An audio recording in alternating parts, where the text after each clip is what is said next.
Assalamualaikum warahmatullahi wabarakatuh.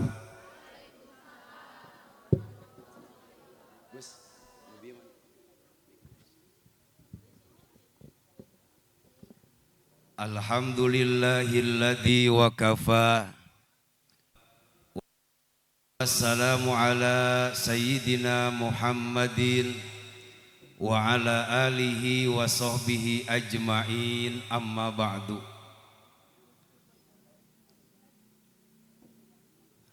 Para alim ulama, para kiai, para asatidu asatidah, Bapak Haji kali Ibu Haji anu kusim kuring dipika hormat, Bapak RT 01 kali Bapak Ketua RW 24 Bapak Aceh Yadi beserta keluarga anu kusim kuring dipika hormat, hadirin wal hadirat, ibu kali bapak anu sami-sami hadir hormatin sim kuring, wabil khusus sohibul hajat Bapak Iwan Kartiwa kali Ibu Lilis anu kusim kuring dipika hormat, anu nuju berbahagia, berbunga-bunga, berseri-seri panganten anu baru Kang Lili kali Neng Leni,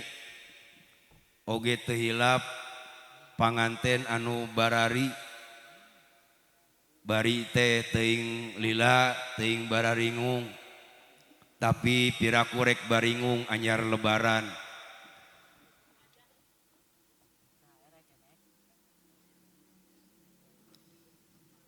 Sim kuring dina ieu kesempatan sejak ngisian waktu insyaallah 30 menit pangersa Kiai Haji Ubaidillah dugi mudah-mudahan di perjalananna cing dilancarkeun. Dina ieu kesempatan sim kuring atas nami sohibul hajat ngahaturkeun nuhun ka para bapak sareng ibu tiasa hadir dina ieu kesempatan. Sabab biasana rada aneh lamun dinu hajatan pangajian terus jamaahna pinuh. Beda jeung muludan rajaban. Jadi ari hajatan mah biasana loba anu hajat ngayakeun pangajian sok mung da mustamina tara araya. Era teu diondang rupa-rupa. Ieu mah alhamdulillah aya 14.000 jamaah.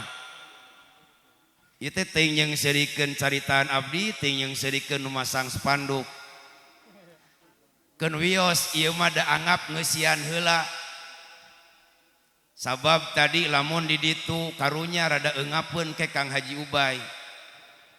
Ieu bari berjalan spanduk pasang, terus lampu meh rada caang sabab di kamera ieu teh lebet kana TV1. Sok toong ke jam 12 peuting, insyaallah nepi ka jam 8 beurang moal aya. Keun tong ditingali spanduk mah ka dieu we. Ngahaturkeun nuhun. Sabab wani diriungkeun pangajian tabligh akbar hajatan jeung muludan rajaban sok rada beda memang. Tapi alhamdulillah wengi ayeuna warga masyarakat RT 01 malah ibu-ibu ti sudi mampir, aya bapak-bapak ti desa Rancabali nu ti sodongna nampak hadir. Alhamdulillah ngahaturkeun nuhun saur sohibul hajat, mudah-mudahan kasayan para bapak ibu cing dibales ku Allah jadi amal ibadah nu ditampi ku Allah Subhanahu wa taala. Nu kaduana sejanyuhungkeun hapunten bilih cara ngaikromna, ngajamukna. Lamun teh mah ceuk sirikna datang ka dieu teh lain dititah dahar, ngadon dititah ngadengekeun ceramah. Tapi insyaallah ari rezeki mah insyaallah ke disayogikeun. Termasuk hapuntenna ka para tetangga. Di enjing-enjing tadi tempat parkir, suara sound system tatangga nu kagandengan jeung sagarupana nedak siapun tenak mudah-mudahan sadayana cing ngajadikeun sabab dicatat ku Allah janten amal ibadah anu ditampi ku Allah Subhanahu wa taala. Termasuk dina ieu wengi di samping tasakur walimatun nikah bersyukur ka Gusti Allah acara tadi siang berjalan dengan lancar. Kang Lili tadi mengucapkan akad pertikahan anak dengan pertantang dan tidak diulang beberapa kali. Sabab aya anu keur nikah ngucapkeun akad nikahan nepi ka 10 kali bulak-balik we. Teu tamat-tamat. Akhirna tungtung namanya ditungtun tadi mah alhamdulillah ngageleger dugi ka sahna ngelaksanakeun akad pertikahan. Cuaca alhamdulillah syukuran ka Gusti Allah. Kamari mah geuningan angin puting beliung. Malah di sawah mah kamari keresek paburisat kaluhur. Malah kamari aya seng anu ragrag kahanap. Heuh ragrag mah kahanap piraku kaluhur. Tapi tadi mah halodo dugi ka ayeuna halodo. Sabab loba anu ibaratna hajat mewah megah ti isuk jedur nepi ka peuting jedor hujan teu eureun-eureun. Lain urang teu bersyukur kana hujan tapi panginten urang keur gaduh hajat tah sohibul hajat syukuran tadi di paparinan halodo alhamdulillah. Termasuk ayeuna urang tiasa hadir dina ieu kesempatan mudah-mudahan sanajan loba dalil da isuk mimiti sakola abus ari peuting teuing budak sakola bisi kaberangan tapi insyaallah mudah-mudahan we isuk barudak sakola kakara ieu jadi mubalik bubuhan tatangga aya nu riweuh masang spanduk aya nu ngentep-ngentep kembang ari nu mere cai teu hideng padahal heulakeun heula cai daripada kembang mah kan wios nangieunkeun we ku Mang Sahdi urusan cai mah geus ka dieu tong ditingali ka Fikri. Jadi inti nama alhamdulillah syukuran ka Gusti Allah si eta kumaha lamun labu.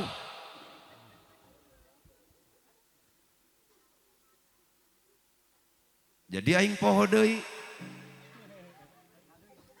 tapi yang jelas bersyukur ka Gusti Allah. Orang yang bersyukur janji Allah di Al-Quran surah Ibrahim ayat 7 wa ita'adzana rabbukum la in syakartum la azidannakum.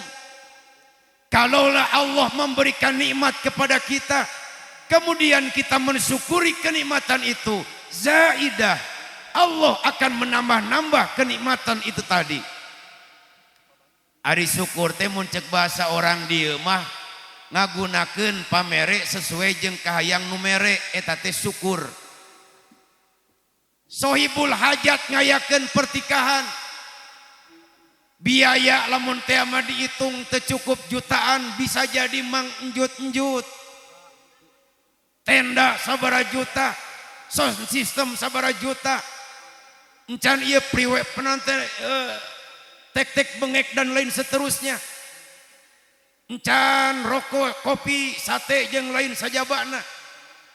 Encan mubalik aya 2. Encan grup hadroh. Ieu teh pan kabeh bayareun. Puluhan juta biaya keluar. Tapi diniatan mensyukuri kenikmatan. Mudah-mudahan sakumaha janji Allah zaidah, Allah bakal nambah-nambah malah harta anu dikeluarkan kuno jadi sohibul hajat ibu ramana cing dibales ku Allah kalayan balesan anu berlipat ganda. Amin ya Allah ya Robbal. Mun ceuk bahasa Mustafa mah ieu sorban teh lain menang meuli tapi aya nu mere, malah nu merena aya di tukang pahaji. Mus hatur lumayan sorban karek balik umroh pake salat engke lamun pangajian pake ieu sorban kusim kuring dipake ayeuna kumaha ceuk anu mere nyaan euy geuningan sorban teh dipake isuk pageto lamun boga milik rek dibere deui. Saur Allah dibere rizki, dibere murang kali, dibere jodoh yang mudah, kemudian disyukuri dipergunakan ibadah kepada Allah. Insya Allah rizkina ditambah-tambah ku Gusti Allah, murang kalina disoleh-solehahkeun, bahkan usahana digampilkeun ku Gusti Allah sababia tina urang syukuran dipake ibadah ka Gusti Allah. Coba lamun ieu sorban pake salat, pake ngaji, hiji waktu kabeneran keur usum panen di sawah teh katingali ibu minggu pagi-pagi lari ke Kota Baru, katingali ieu sorban dipake ngais bangsal. Kumaha ceuk ibu nu mere, ye geuningan sorban teh dipake ngais bangsal, najis abrig-abrigan kahareup aing boga milik mere deui ka Mustofa.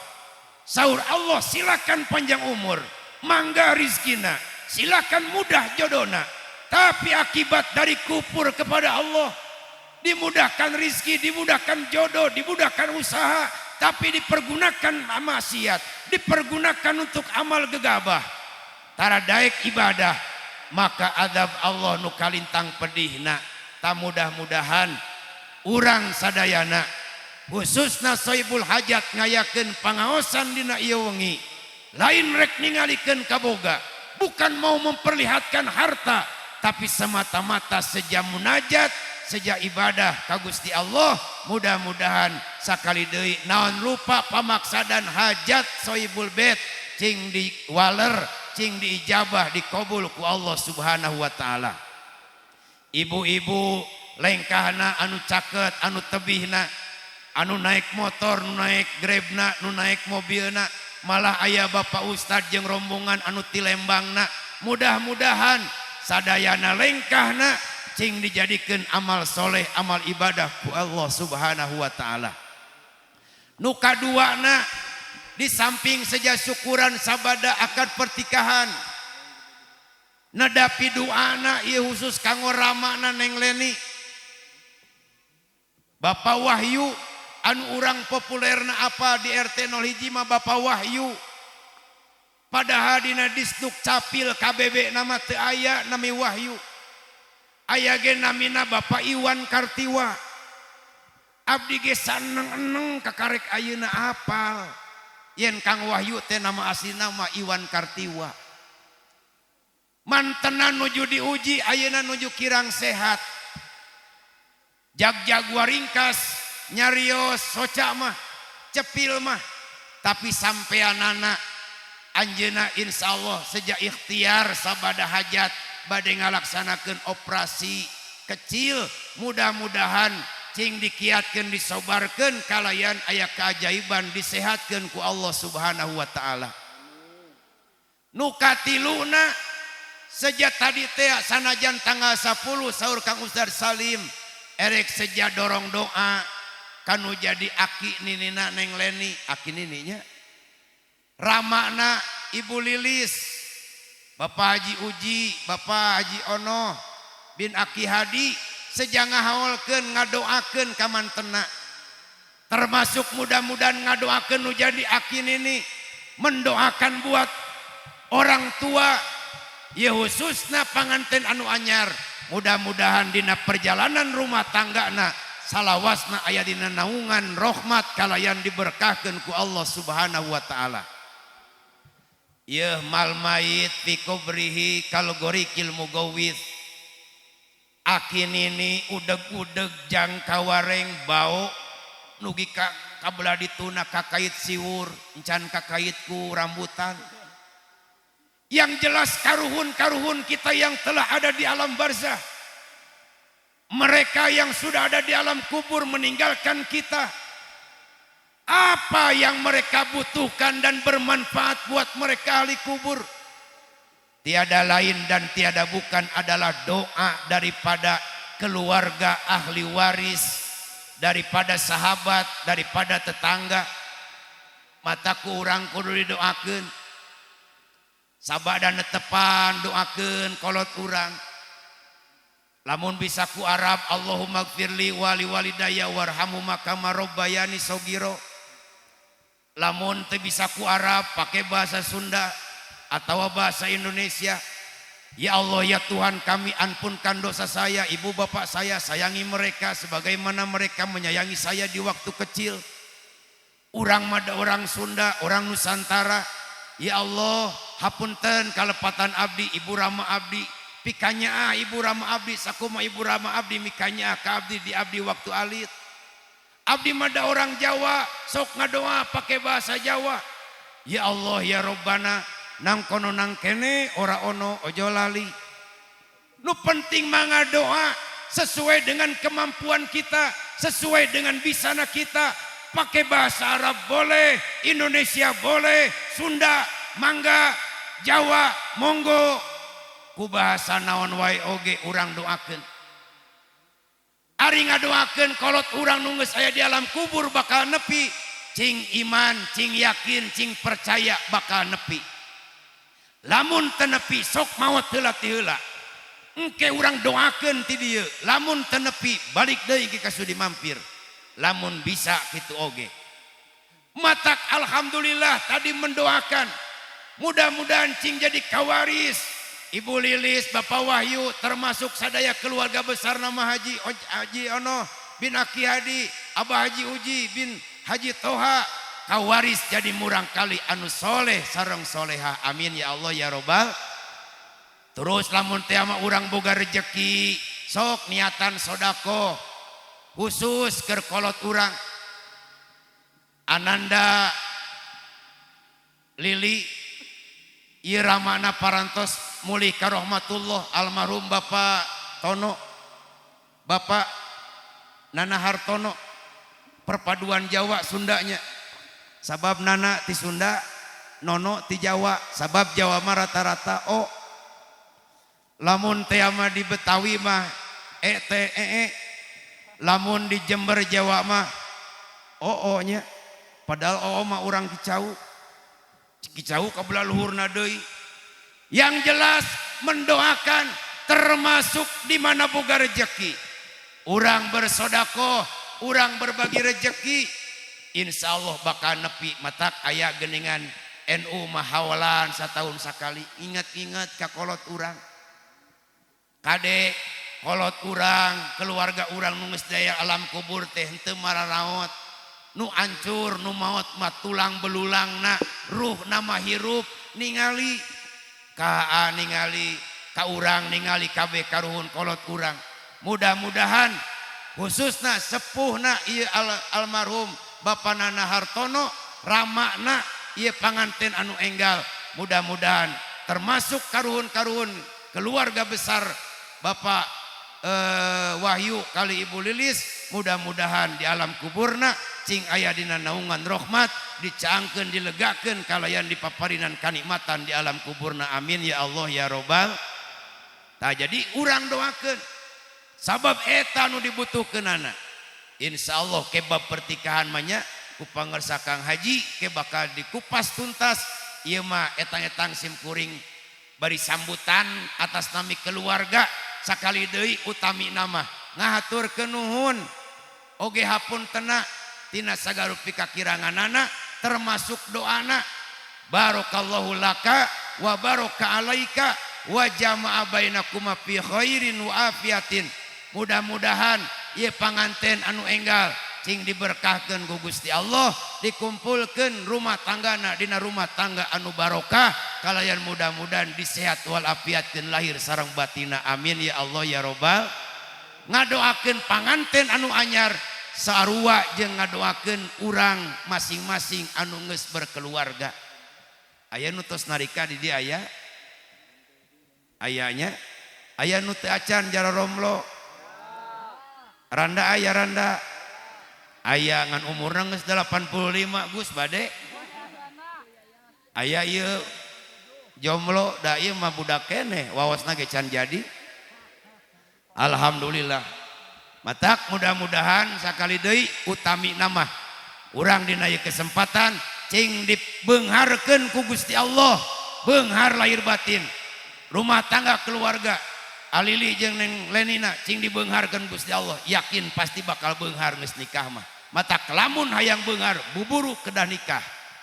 sok keur bujangan mah sakuma beunghar sakuma loba duit kadang-kadang teu boga lamun teh ayeuna mutu coyet sorangan Agus bujangan sakuma beunghar pabalatak duitna bro di juru pantau ngalaya waduk di tengah imah boga di imah coyet sorangan henteu ayeuna kadang gadis cek sirik nama gadis sanajan jadi wanita karir beunghar boga coyet sorangan di imah henteu tapi geus rumah tangga mah bejana lieu keluarga teu aya pantau imah oge keret di sadana oge heuda anu teu boga mah keret beda jeung anu beunghar nu beunghar mah pantona ge pas ditutup teh gablog heuda gablog jelema boga ari anu teu boga mah keret tapi samiskin-miskina geus berkeluarga coet jeung mutu wae mah pan boga we maksakeun meuli da butuh keur nyambel ta alhamdulillah bakal dibeungharkeun ku Gusti Allah mudah-mudahan beungharna lahir jeung batin amin ya Allah ya robbal ngan memang Neng ari rumah tangga mah pasti ngaran gogoda ngaran cocoba mah aya wae sabab boro-boro nu karek ayeuna sapoe dua poe saminggu ieu nu geus puluhan tahun rumah tangga simkuring geus asup kana 20 tahun rumah tangga jeung pamajikan dan nepi ka ayeuna ngaran cocoba gogoda mah aya wae pasti aya wae aya di dieu nu teu pernah pasea jeung salaki eueuh pernah we ngalaman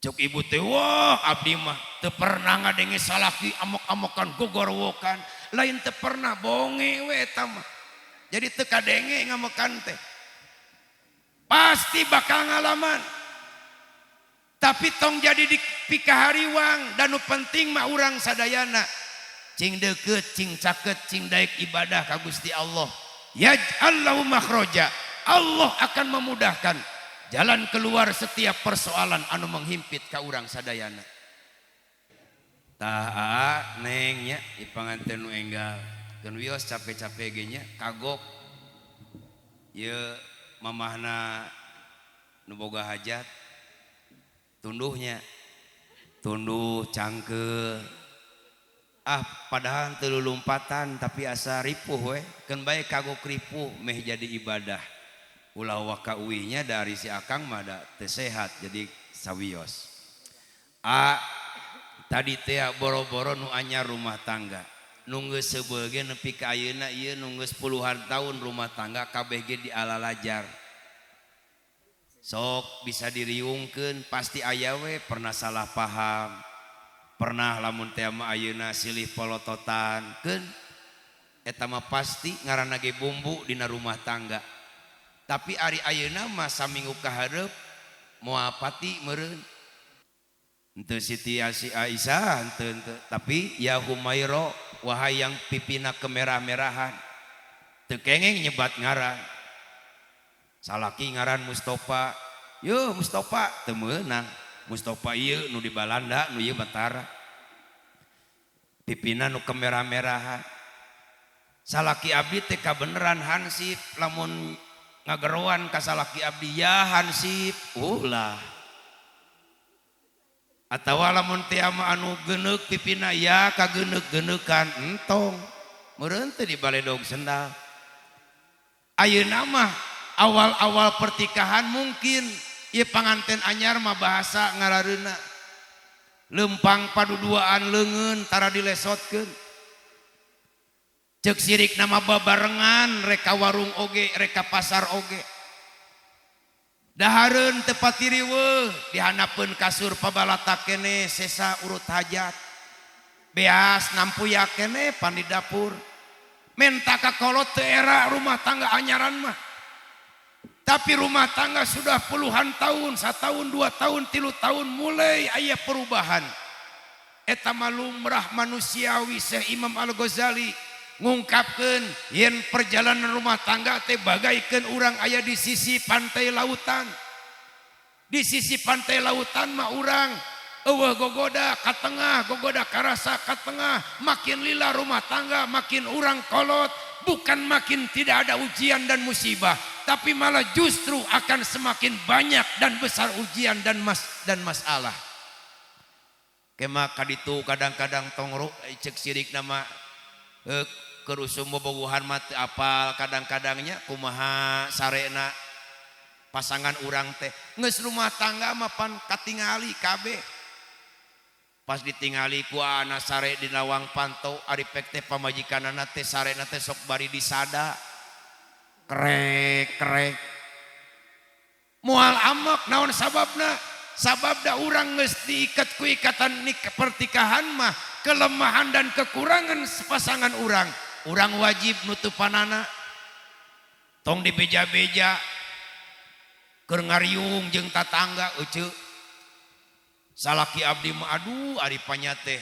sarena teh tara disada ari pek teh sok disada ceuk anu gigireun teh yes sidik salaki abdi ge sarua mun sare teh sok disada wae ceuk nu katilu akur jeung salaki abdi sarua mun sarena teh kerek wae ceuk nu kaopat tuker tambah yuk sakalian boa edan piraku salaki disaruakeun jeung HP make jeung tuker tambah kelemahan dan kekurangan pasangan urang sadayana kelebihan dan kekurangan pasangan urang ieu teh aib keur urang mun dibeja-beja sarua jeung mukakeun aib urang tutupan keur bobogohan mah teu apa daharna nah lamun teh mah ari geus dahar geus rumah tangga apa daharna ternyata pamajikan urang teh RW genep teh rewog teu kudu diomong-omong malah lamun make piring terus sendok jeung garpu teh sok disada bang bengbrong teu kudu dibeja-beja tapi ku urang ditutupan naon sababna sabab lamun urang mukakeun aib salaki aib pamajikan sarua jeung mukakeun aib urang sorangan tah mimiti rumah tangga mah moal ngan ka tengah ujian jeung cobaan da urang baretonya kerusum bobogohan ceuk sirikna mah lamun teh mah ayeuna jalan-jalan panganten anyar mah leungeun teh wah buat kamu nglesot kadang-kadang ke geus 1 tahun 2 tahun mah rubah malah leumpang ge mung bareng keur usum lamun teh mah panganten anyar mah nepi ka pamajikanana ti kosewat oge ceuk sirikna mah menipuat ka lebay lamun teh mah ayeuna kunaon geubis nepi ka dianu